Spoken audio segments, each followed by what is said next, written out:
Ni muhimu sana kufanya mazoezi ikiwa unasumbuliwa na ugonjwa wa gonoria ama gono, lakini sio mazoezi pekee ambayo yataweza kuponesha changamoto yako ya gonoria, bali kuna mambo muhimu ambayo unapaswa kuyafanya ili kuweza kupona changamoto yako ya gonoria.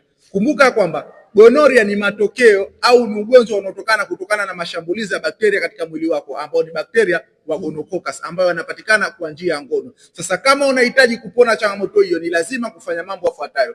Jambo la kwanza, hakikisha unatumia matunda na mboga mboga kwa wingi kwa ajili ya kwenda kusaidia mwili kuongeza resistance, yani uwezo wa kupambana na changamoto. Lakini jambo la pili, hakikisha unakunywa maji kwa wingi ili kuweza kukojoa kwa wingi, ili kuweza kuflash baadhi ya bakteria ambao wanapatikana katika njia ya mkojo. Lakini jambo la tatu, hakikisha unatumia tiba sahihi ambayo itakusaidia kuweza kuondokana na changamoto hiyo. By the way, inasaidia kupitia supplement ambazo ni za asili na ni za uhakika. Ikiwa unahitaji ushauri zaidi au matibabu, unaweza kuchukua namba yangu nikakupa mwongozo wa lishe pamoja na program ambazo zitakusaidia kuweza kuondokana na changamoto yako. Ondoa chanzo, kutibu tatizo lako.